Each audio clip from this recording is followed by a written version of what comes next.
히브리서 5장 1절로 11절 말씀, 저와 여러분이 한 절씩 교독하고 마지막에는 한 목소리로 읽겠습니다. 대제사장마다 사람 가운데서 택한 자이므로 하나님께 속한 일에 사람을 위하여 예물과 속지 않은 제사를 드리게 하나니, 그가 무식하고 미혹된 자를 능히 용납할 수 있는 것은 자기도 연약에 휩싸여 있음이라. 그러므로 백성을 위하여 속죄제를 드림과 같이 또한 자신을 위하여도 드리는 것이 마땅하니라. 이 존귀는 아무도 스스로 취하지 못하고 오직 아론과 같이 하나님의 부르심을 받은 자라야 할 것이니라. 또한 이와 같이 그리스도께서 대제사장 되심도 스스로 영광을 취하심이 아니요 오직 말씀하신 이가 그에게 이르시되 너는 내 아들이니 내가 오늘 너를 낳았다 하셨고, 또한 이와 같이 다른 데서 말씀하시되 내가 영원히 멜기세덱의 반차를 따르는 제사장이라 하셨으니, 그는 육체에 계실 때에 자기를 죽음에서 능히 구원하실 이에게 심한 통곡과 눈물로 간구와 소원을 올렸고 그의 경건하심으로 말미암아 들으심을 얻었느니라. 그가 아들이시면서도 받으신 고난으로 순종함을 배워서 온전하게 되셨은즉 자기의 순종하는 모든 자에게 영원한 구원의 건원이 되시고, 다같이요 하나님께 멜기세덱의 반차를 따른 대제사장이라 칭하심을 받으셨느니라. 아멘. 다시 한 번 더 수요 예배에 오신 우리 성도 여러분들을 주님의 이름으로 환영을 합니다. 여러분, 저희들이 작년 하반기부터 히브리서를 쭉 강의를 하고 있습니다. 사실 신약 성경 중에 많은 분들이 어렵다 하는 성경 중에 하나가 히브리서입니다. 그러나 히브리서는 정말 예수 그리스도가 어떠한 하나님의 아들이시며 구원자이신가 라는 것들을 얼마나 깊이 있게 다루는지, 그래서 여러분들 이 수요 예배를 통하여 예수님이 누구신가, 그가 우리를 위하여 행하신 그 놀라운 구원의 은혜가 무엇인가, 이 예수를 할 때에 우리가 이렇게 신앙생활을 해서는 안 된다 라는 강한 믿음과 격려와 도전을 주는 말씀이 바로 히브리서인 것입니다.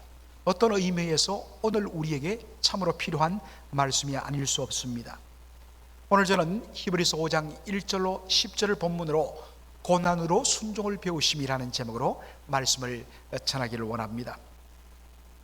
사실 지난 수요일 날 저희들이 교회 여러 가지 사정 때문에 저희들이 예배를 드리지 못해서, 사실 이 말씀을 준비했을 때 기준으로 바로 며칠 전이었습니다. 그러니까 지금부터 약 한 2주 전이었죠.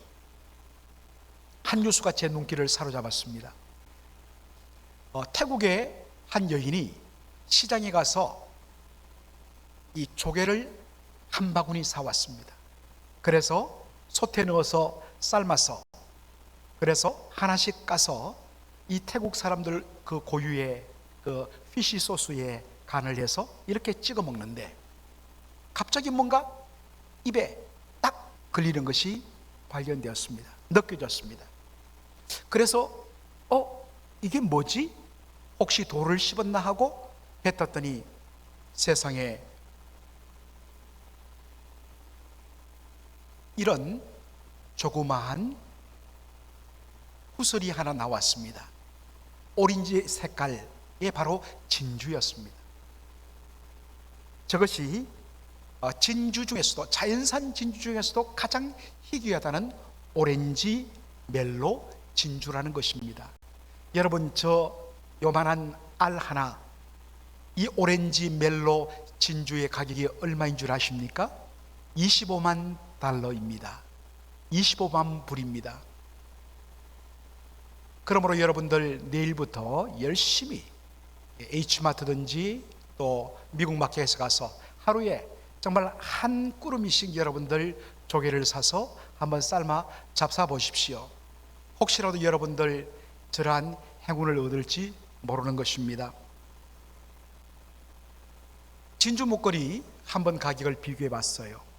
혹시 진주 목걸이 집에 갖고, 아마 우리 자매님들은 다 하나씩 가지고 계실 건데, 보통 제가 이렇게 백화점 그 온라인 웹사이트들도 보니까 좀 비싸면 한 150불 정도. 보통은 그냥 어떤 면에서 양식장 그 진주를 사용한 것은 한 50불 전후가 되더라고요. 그런데 여러분들, 이것은 한 알에 25만 불입니다. 인공진주 혹은 보통의 자연산 진주와는 비교할 수 없는 가치를 가진 것이 바로 오렌지 멜로 진주인 것입니다. 오늘 본문에도 보면 비교가 나옵니다. 아론 계열의 대제사장과 멜기세덱의 반차를 좇는 대제사장이신 예수 그리스도와의 비교입니다. 비교할 수 없다는 것입니다. 그리고 바로 멜기세덱 계열의 바로 대제사장이신 예수 그리스도에 대하여서 5장부터 10장에 걸쳐서 자세하게 설명을 합니다. 여러분, 왜 이러한 비교가 필요할까요? 제가 벌써 여러 번 이야기했습니다. 이제는 여러분이 눈 감고도 히브리서가 어떻게 저술되었는지 여러분 목적을 말씀할 수 있을 것입니다. 히브리서는 초대교회 당시 예수님을 메시아로 믿던 유대인 신자들을 위하여 쓰여진 편지입니다. 그래서 히브리서란 그러한 제목이 붙었다 했습니다. 이들은 예수님을 메시아로 믿는 이유로 말미암아 동족 유대인들로부터 극심한 핍박을 받았습니다. 그 핍박이 너무 심하니까 그들 중에는 믿음이 흔들리면서 바로 예수님을 믿는 믿음을 포기하고 다시 과거의 유대교 신앙으로 돌아가려는 움직임이 일어났습니다. 바로 이들의 흔들리는 믿음을 바로 잡아주기 위하여서는 예수가 누구신지, 유대교와 기독교를 완전히 딱 구별시키는 하나님의 아들 예수 그리스도, 하나님이 보내신 메시아이신 예수 그리스도가 누구신지에 대한 분명한 그러한 설명이 필요하다는 것입니다. 이것을 통하여 흔들리는 믿음을 굳세게 잡고 바른 믿음 생활을 하도록 하기 위한 것이 바로 히브리서의 저술 목적이라고 했습니다. 그래서 여러분, 바로 유대교 신앙과 기독교 신앙을 비교하기 위해서는 인물 비교가 필요합니다. 그래서 예수님과 바로 그 당시 유대교가 숭상했던 천사들을 비교합니다. 그것이 1장과 2장에 걸쳐 나오고 있습니다. 3장, 4장에 보면 바로 예수님과 모세를 비교하고 있습니다. 그리고 5장부터 10장 걸쳐서는 바로 예수님과 아론 계열의 대제사장과의 비교를 통하여서 예수님이 참된 대제사장이심을 바로 보여주고 있습니다. 먼저 저자는 아론 계열의 대제사장에 대하여서 설명을 하고 있습니다. 히브리서 5장 1절 우리 다 같이 한번 보도록 하겠습니다. 대제사장마다 사람 가운데서 택한 자이므로 하나님께 속한 일에 사람을 위하여 예물과 속지 않은 제사를 드리게 하나니 라고 되어 있지요. 여러분, 여기서 다 아는 것 같은데 항상 여러분들 중요한 용어에 대하여서 한 번 더 확인하는 작업이 필요합니다. 여러분, 제사장이 무슨 일을 하는 사람이지요? 보통 우리는 제사장 하면 하나님 앞에 제사를 드리는 사람 맞습니다. 자, 여러분들, 죄인은 거룩하신 하나님 앞에 곧바로 나갈 수가 없습니다. 왜냐하면 그들의 죄 때문입니다. 그러므로 하나님 앞에, 거룩하신 하나님 앞에 나가기 위하여 반드시 전제될 것이 뭐냐? 바로 죄 문제의 해결인 것입니다. 그런데 하나님이 요구하시는 죄 문제의 해결은 은으로도 금으로도 할 수가 없습니다. 왜냐하면 죄의 삭은 사망이기 때문입니다. 절대적으로 의롭고 거룩하신 하나님 앞에 범죄하면 반드시 죽음이라는 바로 죄의 값을 지불해야만이 그 죄가 해결되기 때문입니다. 그래서 죄의 삭은 사망이라고 이야기를 하는 것이죠. 그런데 우리 인생은 바로 그것을 감당할 수가 없습니다. 그래서 하나님께서 이 죄의 문제를 해결하기 위해서 만들어주신 방법이 뭐냐? 바로 대속입니다. 대신할 대자에 값치를 속자, 대신 죄의 값을 지불하는 대속의 방법을 하나님께서 만들어주신 것입니다. 어떻게 해요? 죄인이 이 죄인을 위하여 희생제물이 대신 피 흘려 죽임당함으로 죄의 값을 지불하는 방법, 바로 이것이 뭐냐? 대속인 것입니다.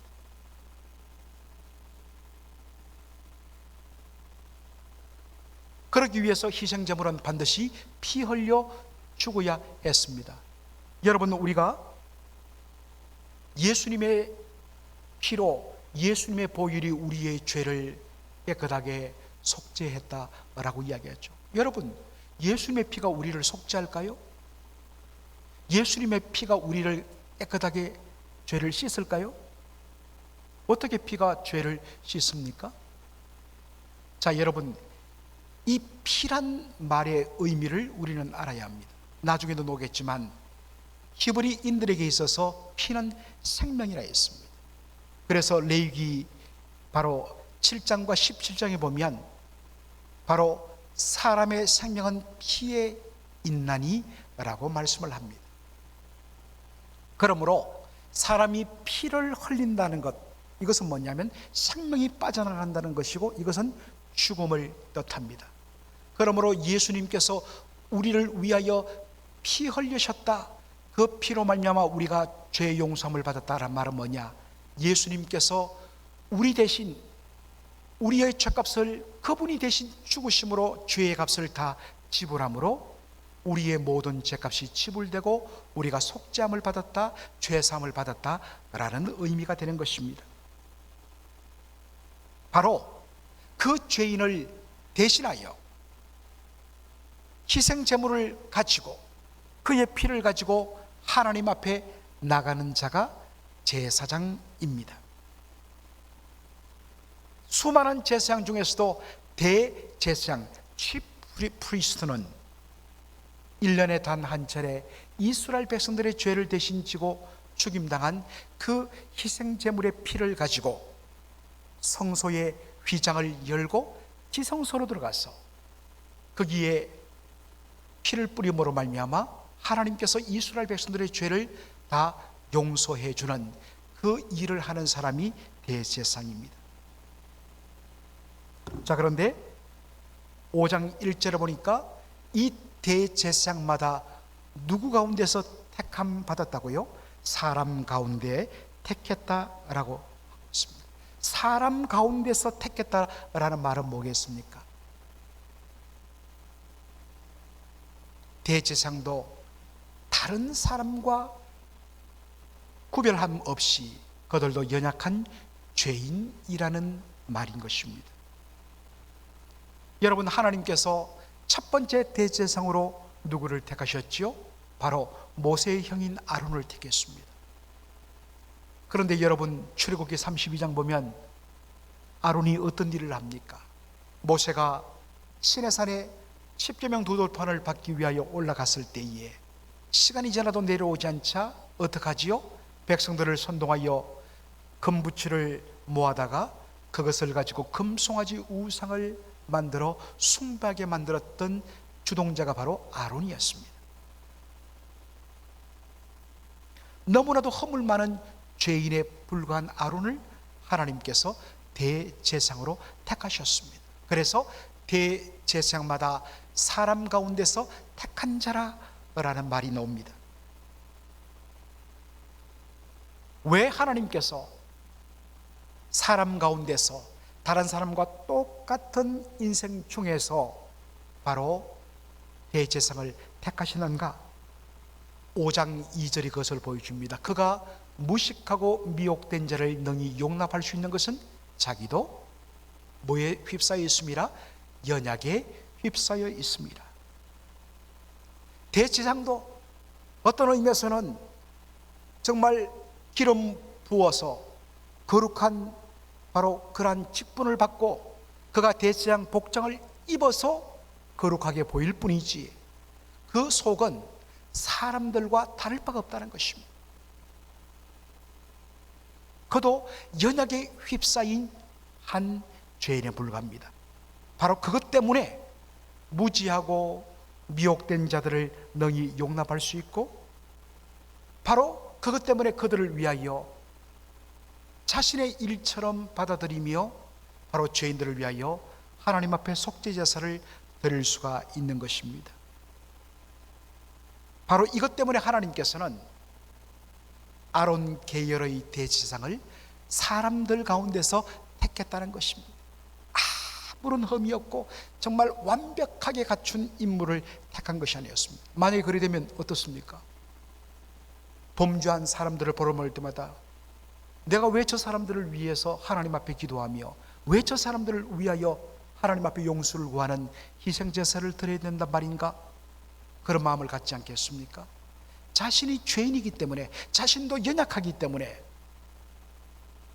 연약한 자들의 심령을 알아주며 그들을 위하여 하나님 앞에 바로 나가서 이 사역을 감당할 수 있는 것입니다.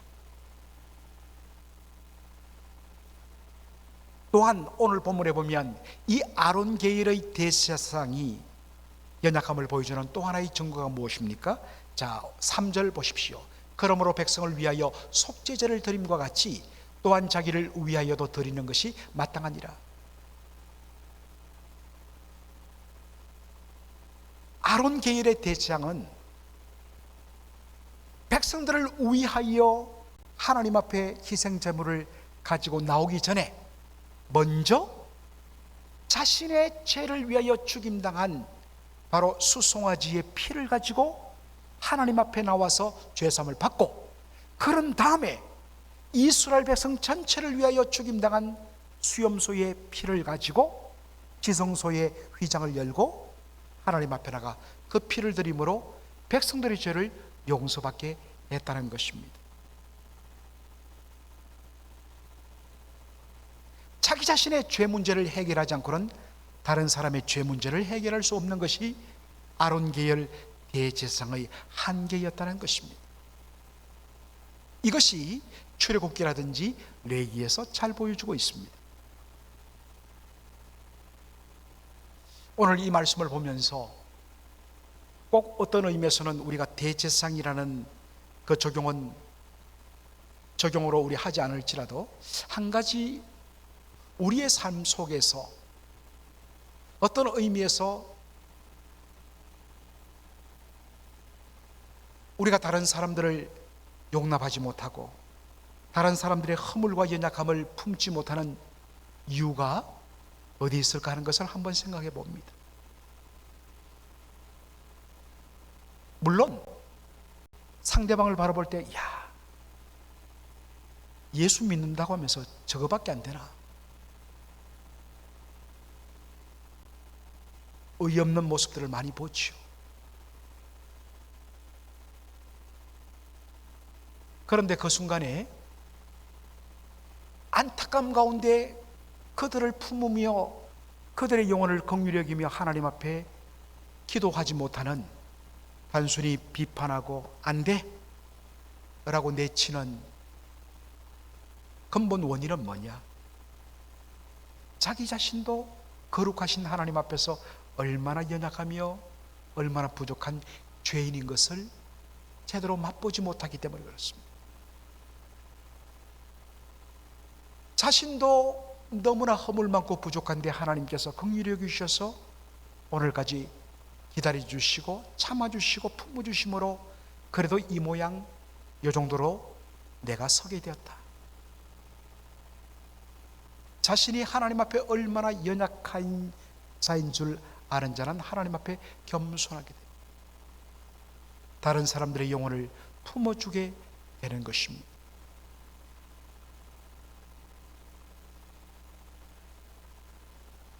제가 요즘 어떤 한 문제를 가지고 고민했습니다. 야, 어떻게 저러지? 솔직히 굉장히 실망도 했습니다. 그런데 이 말씀을 벌써 10여일 전에 준비한 이 말씀을, 이 원고를 다시 한 번 더 보는데 이 말씀이 저를 찌르더라고요. 너가 진정으로 하나님의 은혜를 맛본 자요, 용서와 긍휼을 맛본 자요, 그 하나님 앞에서 너무나도 형편없고 부족한 인생인데 하나님께서 불쌍히 여겨주신 그 은혜로 서 있다면 그 영혼들도 불쌍히 여기고 품어주는 그러한 넉넉함이 필요하지 않겠느냐. 아멘. 맞습니다, 주님. 제가 그 말씀에 순종하겠습니다 라고 그렇게 고백할 수가 있었습니다. 여러분도 마찬가지입니다. 여러분 보기에 야, 어떻게 저럴 수 있지? 라고 생각하는 사람들이 있을 거예요. 그런데 이전에 그것이 바로 나의 모습이었다는 것. 그런 나를 하나님께서 참으시고 기다려 주셔서 그래도 요 정도 지금 설 수 있다는 것.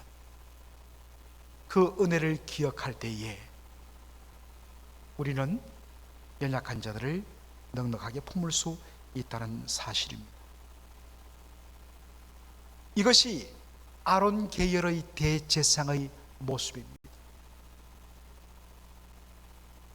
그 직분이 너무나 존귀하고 너무나 훌륭하지만 너무나도 많은 한계와 연약을 가지고 있는 직분이 아론 계열의 대제사장입니다. 인간 대제사장. 반면에 예수 그리스도는 어떠한 대제사장인가? 히브리서 5장 5절로 6절을 보면 이렇게 말합니다. 다 같이 한번 읽어보겠습니다. 또한 이와 같이 그리스도께서 대제사장 되심도 스스로 영광을 취하심이 아니요 오직 말씀하신 이가 그에게 이르시되 너는 내 아들이니 내가 오늘 너를 낳았다 하셨고 또한 이와 같이 다른 데서 말씀하시되 네가 영원히 멜기세덱의 반차를 따르는 제사장이라 하셨으니. 여러분 여기 보니까 예수님은 어떤 분인가? 그분은 근본 하나님의 아들이고 그분은 아론 계열의 대제사장이 아니라 멜기세덱의 반차를 따르는 제사장이라 라고 말하고 있습니다. 여러분 멜기세덱의 반차, 즉 멜기세덱의 그 계통을 따라 난 대제사장이란 이 말 조금 어렵습니다. 이것을 6장 7장 걸쳐서 이 히브리서 저자가 설명을 합니다. 그러므로 그때 다시 한 번 더 왜 예수님이 아론 계열의 대제사장이 아니라 멜기세덱의 반차를 따르는 대제사장인가를 그때 우리는 설명하게 될 것입니다. 분명한 것은 아론 계열의 대제사장은 레위 지파 아론의 혈통을 따르는 후손들에게서 바로 세워진 대제사장입니다. 그래서 연약하다는 것입니다. 반면에 멜기세덱 반차를 따라 나오신 대제사장이신 예수 그리스도는 근본 하나님의 아들이란 것입니다. 그래서 히브리서 저자는 시편 2편 7절에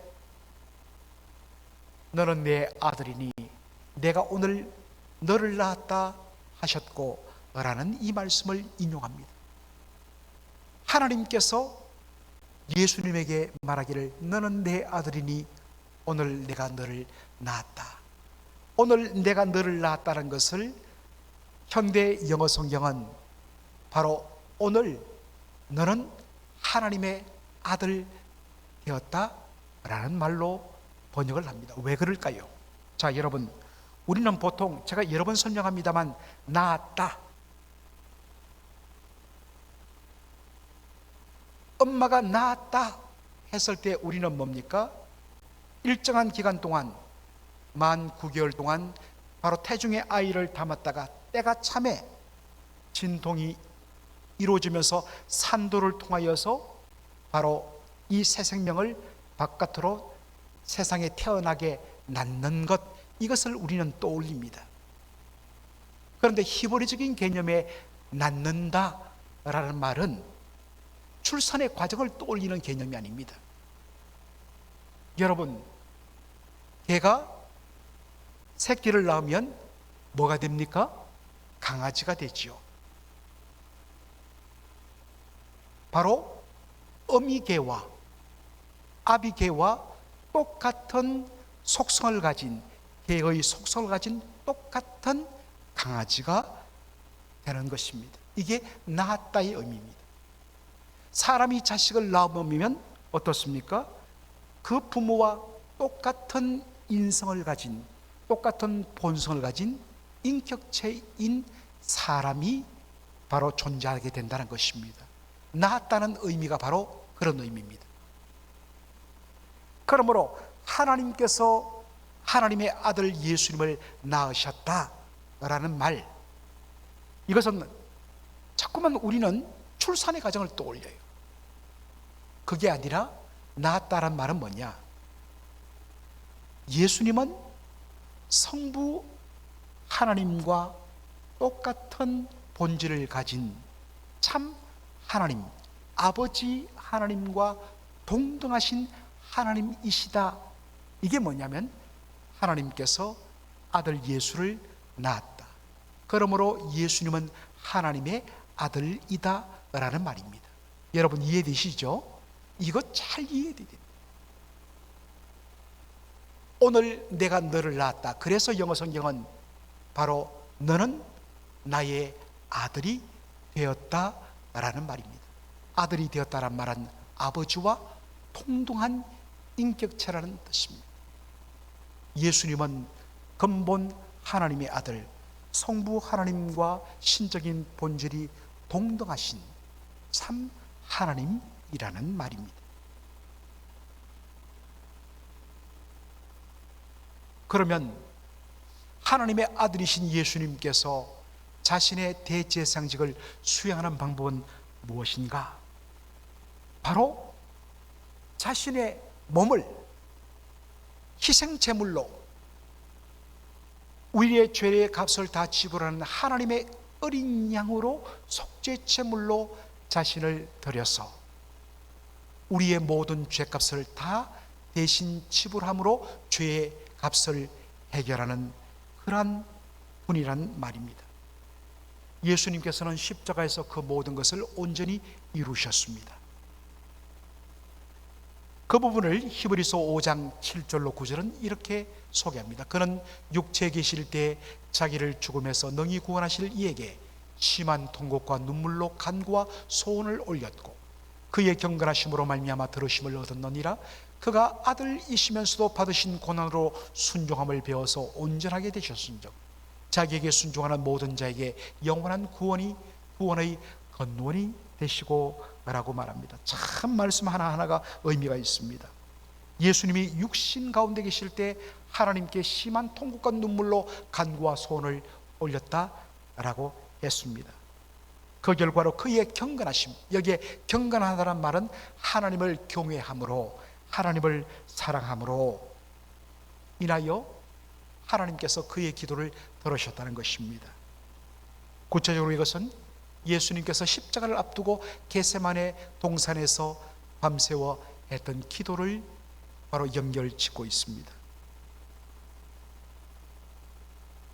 예수님께서는 하나님에 대한 경건, 하나님에 대한 경외, 하나님에 대한 진정한 존경과 사랑으로 말미암아 내 뜻대로 마옵시고 아버지의 뜻대로 온전히 이루어 달라고 심한 통곡과 눈물로 간구와 소원을 올렸다.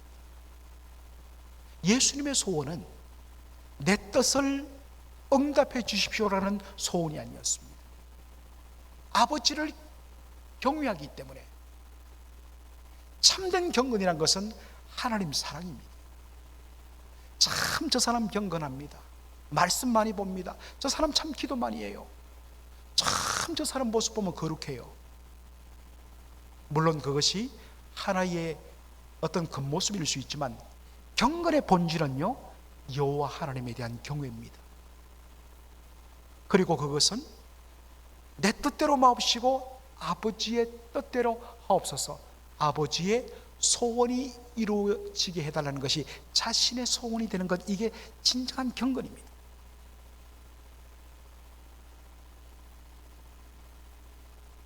그분은 누구십니까?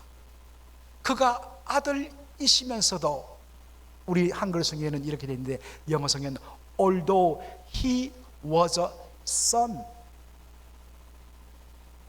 그가 비록 아들, 비록 하나님의 아들이시면서도 자신의 모든 것들을 다 내려놓으시고 십자가 고난을 친히 감당하셨다는 것입니다. 그 결과로 고난으로 순종함을 배워서 온전하게 되셨다. 이 말이 뭐냐? 예수님은 아버지의 소원대로 자신이 십자가를 지고 자기에게 주어진 이 잔, 이 진노의 잔을 자기가 마시고 십자가를 지겠다고 고백하고 그것을 그대로 온전히 받아들여 그것을 그대로 이루었다. 이것이 뭐냐면 배웠다라는 말의 의미입니다. 그리고 여기에 고난으로 순종함을 배워 그 순종함을 온전히 이룸으로 온전하게 되셨다. 이 말은 뭐냐면 이 온전이란 말은 바로 하나님의 목적이 성취되다 라는 뜻이거든요. 여러분, 하나님의 목적이 무엇입니까? 하나님의 뜻이 무엇입니까? 죄인들의 구원 아니겠습니까? 그리고 그 죄인의 구원은 어떻게 이루어질까요? 죄의 문제, 죄의 값이 지불되어야만 하나님께서 용서하실 것 아니겠습니까? 그것을 위하여 하나님의 아들 예수님께서 친히 자신의 몸을 들여서 우리 죄인들을 대신하여 그 모든 저주와 심판을 십자가에서 다 감당하심으로 말미암아 우리의 죄의 모든 값을 다 지불하심으로 말미암아 우리 죄인들을 구원하고자 하시는 하나님의 뜻을 온전히 성취하셨다. 그것을 위하여 그가 통곡으로 하나님 앞에 간구했고 그리고 순종함으로 내 뜻대로 마옵시고 아버지의 뜻대로 하옵소서라는 순종하심으로 그 하나님의 뜻을 온전케 하셨다는 것입니다. 사랑하는 성도 여러분, 바로 그 아들의 죽음으로 우리가 예수를 믿었을 때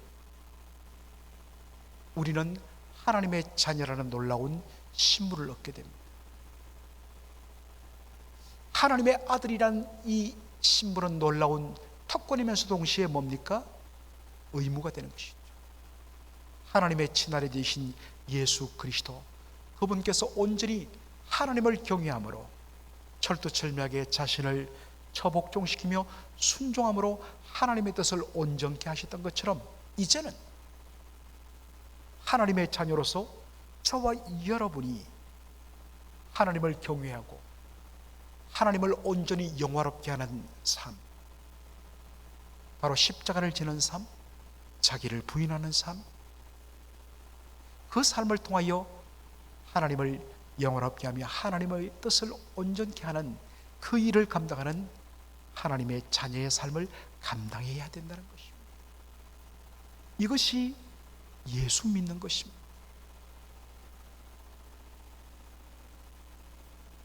여기에 복음의 능력이 있습니다.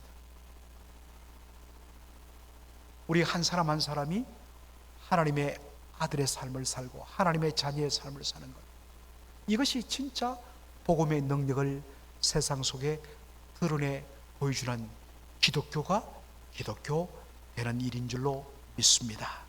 기도하겠습니다. 살아계신 우리 아버지 하나님, 오늘 히브리서 5장 1절로 10절의 말씀을 통하여서 아론 계열의 대제사장과는 비교도 할 수 없는 근본 하나님의 아들이신 멜기세덱의 반차를 따르는 예수 그리스도에 대하여서 저희들이 맛보게 되었습니다. 아버지 하나님, 그가 비록 하나님의 아들이시면서도 경건함으로 하나님을 경외함으로 말미암아 아버지 하나님의 뜻을 이루어드리며 아버지의 소원이 자신의 소원이 되어서 십자가를 담당하는 것이 너무나 고통스러워 눈물과 통곡 가운데서도 온전히 순종함으로 말미암아 그 하나님의 뜻을 온전히 이루어 드리셨던 것처럼 그 일을 통하여 진정 대제사장의 사역을 완성했던 것처럼 이제 우리가 하나님의 자녀로서 그 일을 감당해야 함을 다시 한 번 더 발견합니다. 주여, 하나님의 아들로서, 하나님의 자녀로서, 대왕 같은 제사장으로서 우리의 거룩한 사명을 감당하는 저희들의 삶이 되기를 원합니다. 주여, 불쌍히 여겨 주시옵소서. 예수님의 이름으로 기도하옵나이다. 아멘.